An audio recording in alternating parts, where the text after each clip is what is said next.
ನಾವಿವತ್ತು ಹಾಸನಲ್ಲಿ ಮೊದಲನೇ ಬಾರಿಗೆ ಮೋಮೋಸ್ ಟ್ರೈ ಮಾಡ್ತಾ ಇರೋದು. ಸಖತ್ತಾಗಿತ್ತು. 60 ರೂಪಾಯಿ ಇದು ವೆಜ್ ಮೋಮೋಸು.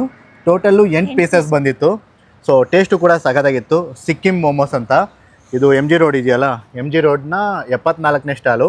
ಸೊ ಇದ್ರ ಬಗ್ಗೆ ಹೆಚ್ಚಿನ ಡೀಟೇಲ್ಸ್ ಬೇಕು ಅಂದರೆ ಇಲ್ಲಿ ನಂಬರು ಇರುತ್ತೆ, ಈ ನಂಬರ್ಗೆ ಕಾಂಟ್ಯಾಕ್ಟ್ ಕೂಡ ಮಾಡ್ಬೋದು. ಹೇಗಿತ್ತು ತಿನ್ನು? ಸಖತ್ತಾಗಿದೆ. ಇವ್ರ ಹತ್ರ ಯಾವ್ಯಾವ ಮೋಮೋ ಸಿಗುತ್ತೆ ಅಂತಲೂ ತೋರಿಸ್ಕೊಡ್ತೀನಿ.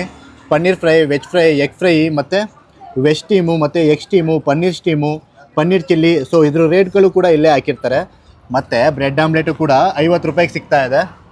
ನಾವು ಇದ್ರ ಜೊತೆಗೆ ಫ್ರೈಡ್ ಮೋಮೋಸ್ ಕೂಡ ಹೇಳಿದ್ದೀವಿ. ಹೇಗಿದೆ ಟೇಸ್ಟು? ಟೇಸ್ಟ್ ಅಂತೂ ಸಕ್ಕತ್ತಾಗಿದೆ. ಅದರಲ್ಲೂ ಚಟ್ನಿ ಚಟ್ನಿ ಸಕ್ಕತ್ತಾಗಿ ಇಷ್ಟ ನನಗಂತೂ. ಹಂಗಿದ್ರೆ ಈ ಚಿಲ್ಲಿ ಚೆನ್ನಾಗಿರುತ್ತೆ ಅನಿಸುತ್ತೆ. ಸೊ ನೀವು ಹಾಸನ್ಗೆ ಬಂದಾಗ ಪ್ರಾಪರ್ ಆಗಿರೋ ಮೋಮೋಸ್ ಟೇಸ್ಟ್ ಮಾಡಬೇಕು ಅಂದರೆ ಈ ಸ್ಟಾಲ್ಗೆ ಬರಬೇಕು. ನೋಡಿ ಇವರೇ ಮಾಡ್ತಾ ಇರೋದು. ಸೊ ಫುಲ್ ಸೀರಿಯಸ್ ಆಗಿ ಮಾಡ್ತಾ ಇದ್ದಾರೆ. ಸೊ ಗೊತ್ತಾಯ್ತಲ್ಲ ಲೊಕೇಶನ್ ಎಲ್ಲಿ ಅಂತ. ಇನ್ನೊಂದ್ಸತಿ ಯಾವಾಗಲೂ ನೀನು ಒಬ್ಬಳೇ ತಿಂತಿರ್ತೀಯ, ನನಗೂ ತಿನ್ನಿಸು. ಮಾಡಿ ಚೆನ್ನಾಗಿದೆ ಅಲ್ಲ? ಹೌದಾ? ಸೂಪರ್. ಮೋಮೋಸ್ನ ಯಾರು ಪ್ರಾಪರಾಗಿ ಮಾಡ್ತಾರೆ ಅವ್ರು ಮಾಡಿದ್ರೆ ಮಾತ್ರ ಮೋಮೋಸ್ ಟೇಸ್ಟ್ ಬರೋದು.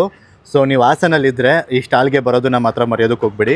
ಹೇಳಿದ್ದೀನಿ, ಎಮ್ ಜಿ ರೋಡು 74ನೇ ಅಂಗಡಿ ಇವ್ರದೇ. ಸೊ ಅಷ್ಟು ಗೊತ್ತಾಗ್ತಾ ಇಲ್ಲ ಅಂದರೆ ಇಲ್ಲಿ ನಂಬರ್ ಹಾಕಿದ್ದೀನಿ. ಮತ್ತು ಸಿಕ್ಕಿಂ ಮೋಮೋಸ್ ಅಂತ ಬರೋದು. ಇವರು 2 ವರ್ಷದಿಂದ ಇಲ್ಲಿ ಮಾಡ್ತಿದ್ದಾರಂತೆ. ಕನ್ನಡ ಸ್ವಲ್ಪ ಬರುತ್ತೆ. ಬಂದಾಗ ಕನ್ನಡ ಮಾತಾಡ್ಸೋದನ್ನ ಮಾತ್ರ ಮರೆಯೋದಕ್ಕೆ ಹೋಗ್ಬೇಡಿ.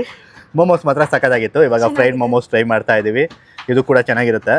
ಸುಡ್ತಿದೆ ಆದರೆ ಚೆನ್ನಾಗಿರುತ್ತೆ. ನಮಗೆ ಗೊತ್ತಿರೋ ಅವ್ರು ಮಾಡಿರೋ ಪ್ರಕಾರ ಚೆನ್ನಾಗಿರುತ್ತೆ. ಸೊ ಬಂದು ಒಂದು ಸಲ ಟೇಸ್ಟ್ ಮಾಡಿ. ಸಿಗೋಣ ಮತ್ತೊಂದು ವಿಡಿಯೋ ಜೊತೆ. ನಿನ್ನ ಕೈ ಬರೀ ಉರುಪ್ತಾನೆ ಇರು. ಸುಡ್ತಿದೆ. ಸಿಗೋಣ. ಓಕೆ, ಬಾಯ್ ಬಾಯ್.